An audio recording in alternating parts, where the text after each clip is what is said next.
Hello student, कैसे हैं आप सब। आज हम सब कक्षा 12 भौतिक विज्ञान इकाई फर्स्ट स्थिर विद्युत अध्याय फर्स्ट विद्युत आवेश एवं विद्युत क्षेत्र के बारे में अध्ययन करेंगे। विद्युत साधारण अनुभव की बात है कि जब आप सब कंघी से बालों को सहेलते हैं तो उस कंघी को जब आप धूल के कण के पास ले जाते हैं तो धूल के कण उस कंघी में चिपक जाते हैं। ये कैसे होता है? इसका कारण है विद्युत। कंघी और बाल के घर्षण के कारण उसमें एक प्रकार की ऊर्जा उत्पन्न हो जाती है जो धूल के कण को अपनी ओर आकर्षित करती है। इसी पर यूनान के वैज्ञानिक 6वीं शताब्दी में थेल्स थे जिन्होंने एक एम्बर नामक पदार्थ की खोज की। एम्बर नामक पदार्थ की खोज की जिसको उन्होंने ऊन से रगड़ा और रगड़ने के बाद उसे कागज के छोटे छोटे टुकड़े धूल के कण के पास ले गए तो वह उसको अपनी ओर आकर्षित कर लिया। कहने का आशय कि जो विद्युत होता है वह एक प्रकार की ऊर्जा है। इस ओर तो किसी ने ध्यान नहीं दिया। कई शताब्दियों बीत गए। फिर उसके बाद अमेरिका के वैज्ञानिक विलियम गिलबर्ट ने इसके बारे में अध्ययन किया और इस निष्कर्ष के साथ ही कई वैज्ञानिकों ने 3 प्रयोग किए। सबसे पहले एक कांच की छड़ ली गई। एक कांच की छड़ ली गई और उसे ऊन से रगड़ने के बाद लटका दिया गया। ऊन से रगड़ने के बाद लटका दिया गया और फिर कांच की दूसरी छड़ ली गई और लटकी हुई छड़ के पास उसे लाया गया तो ये देखा गया कि वह छड़ जो है वो एक दूसरे को प्रतिकर्षित करती थी।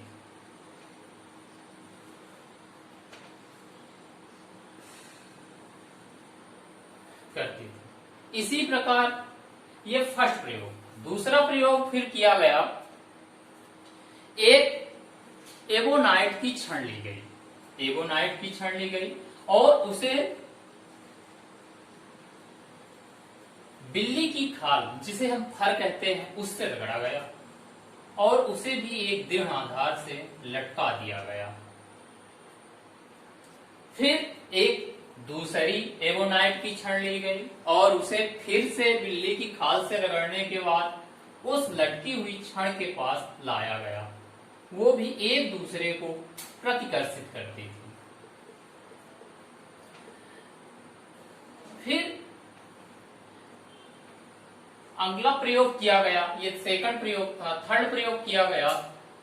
फिर उन्होंने क्या किया? वैज्ञानिकों ने सोचा कि यदि एक ही प्रकार की छड़ें लेने पर वो प्रतिकर्षित करती हैं तो उन्होंने इसी प्रयोग को एक तीसरा प्रयोग नाम दिया और सबसे पहले उन्होंने कांच की छड़ ली और ऊन के कपड़े से रगड़ा और उसे एक दृढ़ आधार से लटका दिया। फिर एवोनाइट की छड़ ली और उसको बिल्ली की खाल से रगड़ने के बाद लटकी हुई कांच की छड़ के पास लाया गया तो उन्होंने देखा वे एक दूसरे को आकर्षित कर रही थी। वे एक दूसरे को आकर्षित कर रही थी, मतलब उनमें आकर्षण का गुण।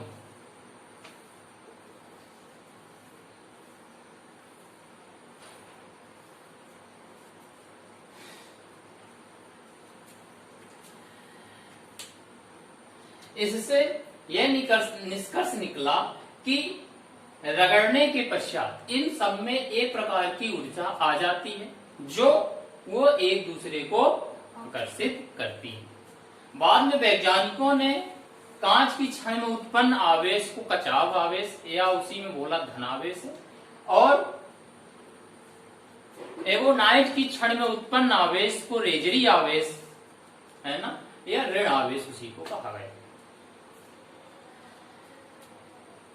लेकिन ये धन और ऋण आवेश उत्पन्न कैसे हुआ, इसके लिए ये समझना जरूरी है कि आप जैसे यदि दो पदार्थ को ले लीजिए है ना, और उनमें घर्षण कराइए। इसमें जो है तो आप जानते हैं कि ये जो पदार्थ है इसके बीच में नाभिक होता है ना, और नाभिक के अंदर दो प्रकार के कण होते हैं है ना, प्रोटॉन और न्यूट्रॉन। इसमें भी प्रोटॉन और न्यूट्रॉन, और इलेक्ट्रॉन जो होता है उसके बाहरी कक्षा में चक्कर लगाता है। तो इसमें प्रोटॉन और इलेक्ट्रॉन की संख्या जो है बराबर होती है। जब इसमें घर्षण किया जाता है तो एक का इलेक्ट्रॉन निकलकर दूसरे में चला जाता है, अर्थात इसमें इलेक्ट्रॉन की कमी हो जाती है। इलेक्ट्रॉन की कमी हुई मतलब इलेक्ट्रॉन जब कम हुआ तो मतलब उसमें प्रोटॉन अधिक हुआ, और प्रोटॉन का आवेश होता है, अर्थात ये धनावेशित और ये ऋणावेशित हो जाता है। अब हम विद्युत की परिभाषा देखते हैं। तो कहने का आशय कि विद्युत वह ऊर्जा है जो किसी पदार्थ पे आ जाने पर वह अपनी सी हल्की वस्तुओं को अपनी ओर आकर्षित करने लगती है। चूंकि यह जो विद्युत उत्पन्न हुआ है वो घर्षण के कारण उत्पन्न हुआ है, इसलिए इसे घर्षण विद्युत कहते हैं। अब हम आपको विद्युत आवेश के बारे में बताएंगे। विद्युत आवेश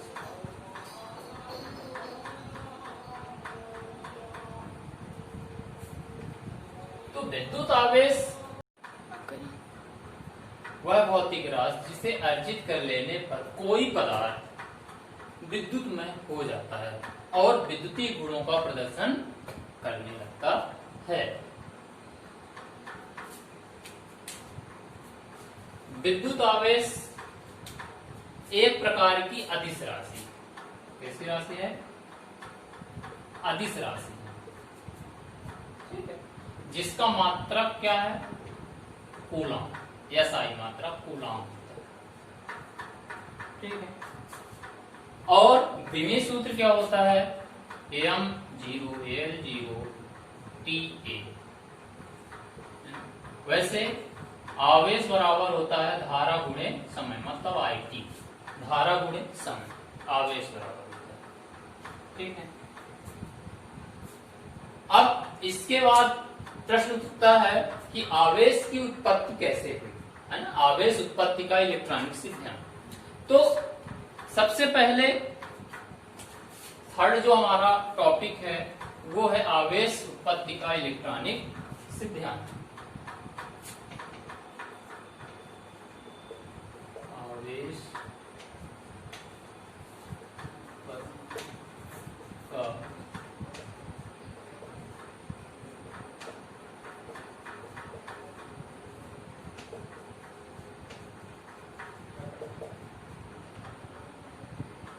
इसके लिए सबसे पहले हम आधुनिक इलेक्ट्रॉनिक सिद्धांत के बारे में पढ़ेंगे। आप सब जानते हैं कि कोई भी पदार्थ या कण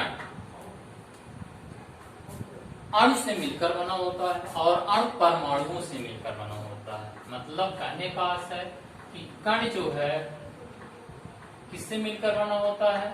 अणु से मिलकर बना होता है। कण या पदार्थ अणु से मिलकर बना होता है, और अणु किससे मिलकर बना होता है? परमाणु से मिलकर बना होता है, मिलकर बना होता है। कहने का आशय है कि यदि ये एक क्या है? परमाणु है, तो परमाणु के अंदर क्या होता है? एक नाभिक होता है। ये एक परमाणु है, ठीक है, और उसके अंदर क्या होता है? नाभिक होता है। ये नाभिक, नाभिक के अंदर एक प्रोटॉन होता है, प्रोटॉन धनावेशित होता है, और एक न्यूट्रॉन, है ना, जिसमें कोई आवेश नहीं होता। इसके चारों ओर एक इलेक्ट्रॉन जो है चक्का लगाता है जिसमें ऋणावेश होता है। कहने का आशय है कि इलेक्ट्रॉन को इसे प्रदर्शित करते हैं, तो इलेक्ट्रॉन क्या होता है, ऋणावेशित होता है। फिर प्रोटॉन क्या कैसा होता है, धनावेश, प्रोटॉन में धनावेश होता है। और इसके बाद न्यूट्रॉन, न्यूट्रॉन इसमें कोई आवेश नहीं होता है, इसे हम उदासीन बोलते हैं। अब आइए हम इसके बारे में अध्ययन करते हैं, आवेश उत्पत्ति का इलेक्ट्रॉनिक सिद्धांत। तो इतनी चीज आपको पता चल गई, ठीक है। अब आप जानते हैं कि यदि ये दो परमाणु हैं तो इनको आपस में घर्षण किया जाता है, तो घर्षण करने से, अब चूंकि इसके अंदर प्रोटॉन है और जितने प्रोटॉन होंगे ऊपर उतने ही इलेक्ट्रॉन उसमें उपस्थित होंगे। परमाणु में जितने प्रोटॉन है उतने ही इलेक्ट्रॉन है, ठीक। जब इनमें घर्षण किया जाएगा तो इसका एक इलेक्ट्रॉन यहां से निकलकर दूसरे परमाणु में चला जाएगा। तो जब यहां से एक इलेक्ट्रॉन निकलकर उसमें चला जाएगा तो यहाँ एक इलेक्ट्रॉन की कमी हो जाएगी, है ना। अर्थात किसकी कमी हो गई, ऋणावेश की कमी हो गई। तो जब ऋणावेश की कमी हो गई मतलब इसमें धन आवेश की अधिकता हो जाएगी, ठीक है। इसी तरह चूंकि इससे एक इलेक्ट्रॉन दूसरे पदार्थ में गया तो जो दूसरा पदार्थ है उसमें ऋण आवेश की अधिकता हो जाएगी, अर्थात इसमें ऋणावेश आ जाएगा, अर्थात ये धनावेशित हो जाएगा और ये ऋणावेशित, ठीक। तो इसको हम परिभाषित कैसे करेंगे, सिद्धांत क्या कहता है कि जब दो परमाणुओं को आपस में रगड़ा जाता है, अर्थात उसमें घर्षण किया जाता है, तो एक पदार्थ से इलेक्ट्रॉन निकलकर दूसरे पदार्थ में चले जाते हैं, अर्थात एक पदार्थ धनावेशित तथा दूसरा पदार्थ ऋणावेशित हो जाता है। इसे ही आवेश उत्पत्ति का इलेक्ट्रॉनिक सिद्धांत कहते हैं। कहने का आशय कि किसी भी पदार्थ में आवेश उत्पत्ति के लिए इलेक्ट्रॉन का होना आवश्यक होता है। फिर इसके बाद आता है आवेश का क्वांटीकरण। आवेश का क्वांटीकरण क्या है, तो थर्ड टॉपिक है आवेश का क्वांटीकरण।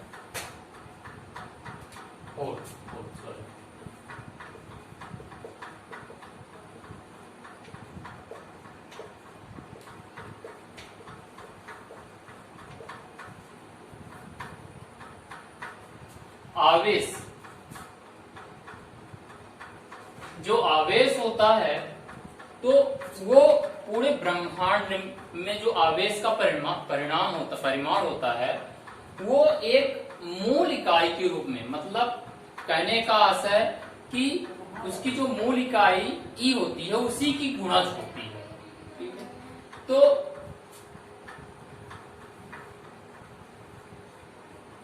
समस्त पूरे ब्रह्मांड में पाए जाने वाला आवेश अपनी मूल इकाई ई का पूर्ण गुणज होता है, अर्थात Q बराबर N E, जहां E आवेश की मूल इकाई होती है ना, जिसे हम इलेक्ट्रॉन कहते हैं, और N जो होता है एक भौतिक राशि है, ठीक है, जिसका जो मान होता है उसे भौतिक राशि कहते हैं। N एक प्राकृतिक राशि है, प्राकृतिक संख्या है, जिसका मान क्या हो सकता है, +- 1 +-2 so on। अर्थात कहने का आशय कि पूर्ण गुणज मतलब हम आवेश को विभाजित करके नहीं लिख सकते, ठीक है। आप जानते हैं कि किसी भी पदार्थ में आवेश उत्पत्ति का मूल कारण कौन होता है, इलेक्ट्रॉन होता है, जो कि अभी हम इलेक्ट्रॉनिक सिद्धांत में पढ़े हैं। तो ये जो इलेक्ट्रॉन होता है, तो यदि ये दो पदार्थ हैं तो इससे इलेक्ट्रॉन यदि निकलकर उसमें जाएगा तो एक इलेक्ट्रॉन जाएगा, ठीक है, पूरा जाएगा, वो आधा इलेक्ट्रॉन ना जाएगा। इसी तरह यदि दूसरा इलेक्ट्रॉन गया तो वो भी पूरा जाएगा, ठीक है, तो मतलब एक एक करके इलेक्ट्रॉन जाएंगे, है ना। तो इसलिए जो आवेश होता है वो पूर्ण गुणज किसका होगा, इलेक्ट्रॉन का होगा, ठीक है। तो यही है आवेश का क्वांटीकरण। ओके,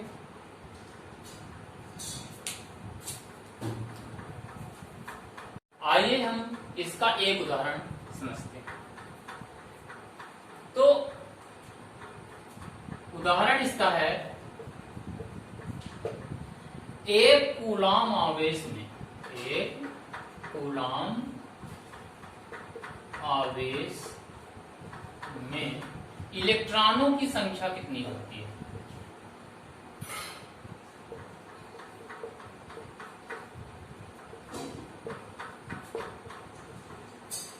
ये बहुत ही महत्वपूर्ण क्वेश्चन है। एक कूलाम आवेश में इलेक्ट्रॉनों की संख्या कितनी होती है।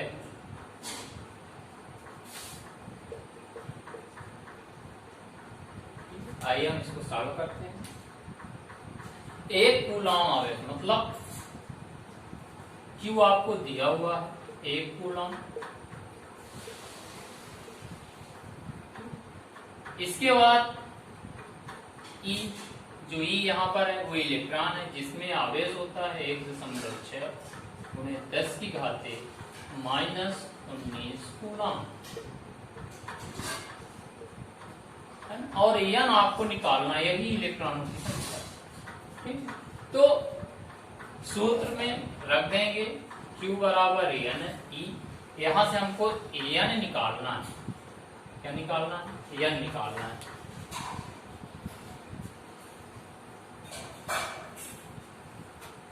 देखिए कैसे निकलेगा, तो ये हो जाएगा N बराबर हो जाएगा Q/E, अर्थात Q आपके पास कितना था, 1 था, और ये 1.6 गुणे 10 की घाते -19। कहने का आशय ये कितना हो जाएगा, इसको यदि हम ऊपर ले जाएंगे तो ये माइनस से प्लस हो जाएगा, अर्थात 10 की घाते 19 बटे 1.6। इसको भी यदि हम तोड़ेंगे तो ऊपर एक 10 का ऊपर नीचे गुणा कर लेंगे तो यहाँ से दशमलव हट जाएगा, तो ये हो जाएगा 10, और एक इससे भी ले लीजिए तो ये 1/16 उन्हें 10 की घाते 18। इसको भाग देंगे तो कितना हो जाएगा, कितनी बार जाएगा, 8 बार।